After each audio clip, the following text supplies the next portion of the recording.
Technology. How can it shape learning for the future? Is our generation transforming the way we learn through the use of technology? These questions confront educators, taxpayers, and most importantly, students. This is our perspective. I'd say what's out there that we could probably use for our school and how it could benefit for us in the classroom. And not just for kids with disabilities. This is talking about like any kid that wants to use technology just to make their school life easier. The flexibility and the modernized technology is what keeps everyone interested and intrigued in what we're doing, and actually, helps in the learning process. I think it'd be great to integrate technology like iPads into the classroom, but I don't think you should just give it to the teachers. I feel like you should integrate it with the students as well, because we are going to be working with it too. So that not just professional. I think you should just integrate it with the students, have a day with them, see where they can get with it. Because we were born in technology, we know how to work stuff better. So I feel like if we all integrate it together, yeah. But I feel like some teachers can benefit from it. This is that we shouldn't buy all teachers iPads, because I'm an English teacher who had one, who only used it just to keep track of participation and only used it for that.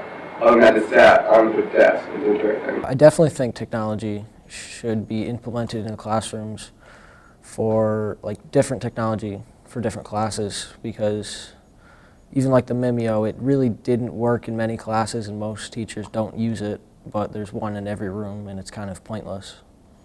Instead of going out and buying one for every classroom and making it mandatory that the teachers use it, they could have tested it in classrooms for different subjects and seen where is this effective, so we only get a certain number for the classrooms that actually need them. If we gave a small portion of the students one and saw how they would use it, saw how they learned with it, and if it actually worked, then you could give it to the rest of the school, or if it completely failed, then you don't do it at all. If I could have a Mac at home to just try it the day before, and I say, okay, now I did this at home, I know how this works, and I can just come in and show the whole class. I have an adapter that allows me to project from a Mac on the projector. We could show the class in one demo, and everybody would know how to do it. But the way it's working right now is we're just, each group, you go and help them as we go along, and I may have to repeat the same instruction 5 or 6 times, and that wastes, time in class. I think one of the main things that's school doesn't really enable us to do in the real world is teach other people, because every single job you're ever gonna have, if you want to move up, you're gonna have to train other people, you're gonna have to do stuff. So I think the collaboration and teaching the teachers is actually one of those really interesting aspects that we. Just one thing I was thinking of was, you were saying you were going to talk to the teachers and principals. Why not talk to the students? I mean, we're the ones using this technology. I'm open to saying, how do we get this accomplished so that there is a little bit more collaboration between teacher and students? Mr. Polk lets us teach him how to use some things, because we're both learning how to use Macs.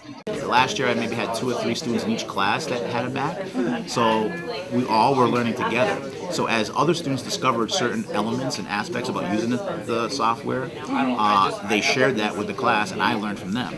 I think it should be a collaboration of both the students and the administrators that decide on what we get, because if one person says it, that's what they view as what would be the best, but if a group of other people feel that a different type of technology would be better, then that's what they should go for. And I think a lot more was gotten out of it, the knowledge that was shared between us kids that would have never happened before was brought together by just simply using technology for a project.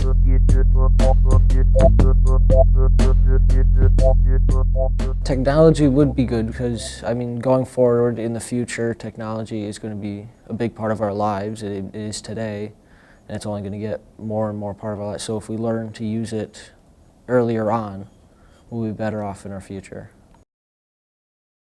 Kids in elementary, I'd say computers would probably be the best thing, because technology is always going to be around for them. and computers will always be there from elementary to high school or college. So it would be good to integrate computers with them.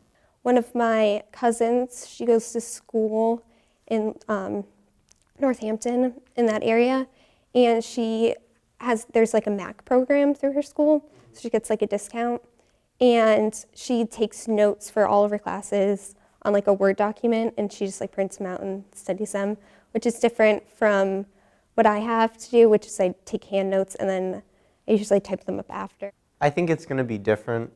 I just, it's like I really don't know how yet because I don't use a computer here on a regular basis, but I think it'll be a big difference in terms of, you know, actually bringing a computer to class, probably typing out lecture notes on the computer as opposed to handwriting them.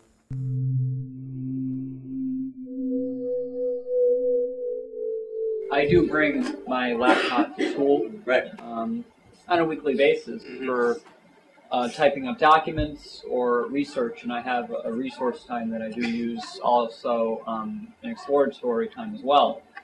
And there are areas of the building where I can't really access the web through the laptop, where it's not open. I mean, there's different accesses, but they're locked. But then there's some part of the building where they're open, but in different areas they're not. We're sitting in the corner of the classroom, which is the only spot where we can plug the laptops in. The building itself does need to be evaluated. There are parts of the building where you can't get Wi-Fi. There are parts of the building that don't have enough outlets in it. That, I mean, you couldn't fully sustain the technology that we would like to get until we can physically sustain it with the building. There are sites that are blocked, though, by the Barracuda.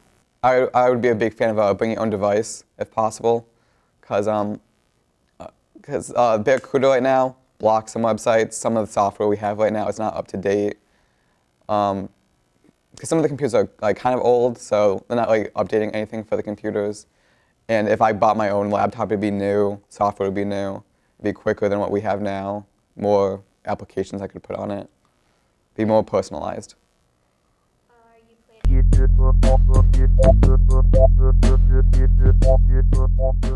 On top of the cost of the iPad, that's going to be a lot of money to subscribe to one textbook for one course. And you're going to have to do that for multiple courses. Many kids are taking 5 courses a semester. Is that 5 textbooks that you have to subscribe to? I had a concern about e-books, math, and science. A lot of times these technology discussions have fantasies about those things being robustly supported. And in 8th grade, they commented about how e-books are just not a reality. The math departments there wasn't a lot of stuff there. Science you can research online, but this sort of fantasy vision about science and math happening online just wasn't a reality. In my inductive reasoning class with Mr. Freeman, we get our notes off the board, but he has a laptop that flips over and the top turns into like a tablet. And he writes his notes on there, and he has a special program for doing that. And things are color-coded, it's all his handwriting still, but it's easier to learn because it's not just a worksheet that you're given with some notes on it or having to handwrite all the notes. You still have to do that, but it's easier to get the visual and just see him do it out on there with you.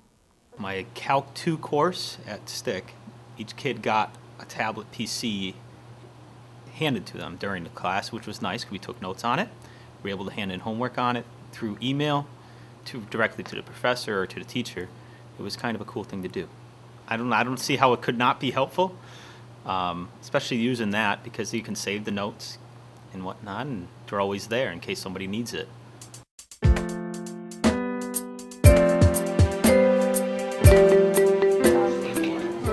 And you make a short little movie. Yeah. About just different topics in the Great Depression and how they affected people. And you get your information offline, and then you use the app to just... Yeah, we just download and convert it into the iMovie. Say if I'm going to take a picture, I will click the camera. What Google Goggles is going to do, it's going to scan it, and it comes up as Harry S. Truman, and it gives a description about him, such as on Wikipedia. With the iPads, there are a lot of educational apps that you could buy, like math apps, writing apps, dictation type apps. If you learn by hearing, by seeing, or by writing, they're all in here. Some of the sort of sharing websites or programs, Dropbox, Google Docs, I mean, these might be things that you can quickly enter into. If you want to share this with your friends or your teachers, you can actually email it to them, Dropbox it to them, tweet it to them, print it to them. There's many things you can do with Notability.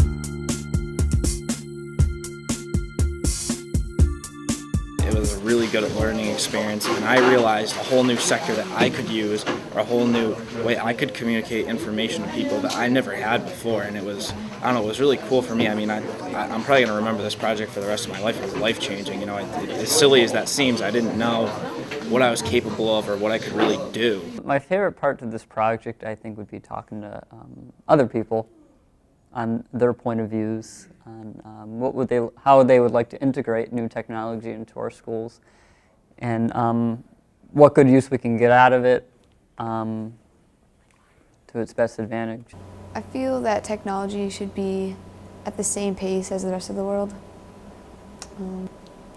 I think that if they have technology that's up to date, it doesn't need to necessarily be the newest upgrade, but it should be like useful and something kids are familiar with, rather than something that's outdated and can't do as much.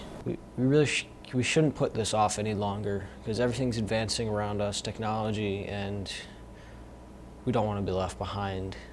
Well, I think in order for it to actually work, you have to take a risk and to find out what happens. And if it doesn't work out, then it was worth a shot, but if it does, then the risk was worth it. Our ability to be flexible really is what's going to push us forward and vital to advancement. There are no limits with what you can learn when it comes to technology.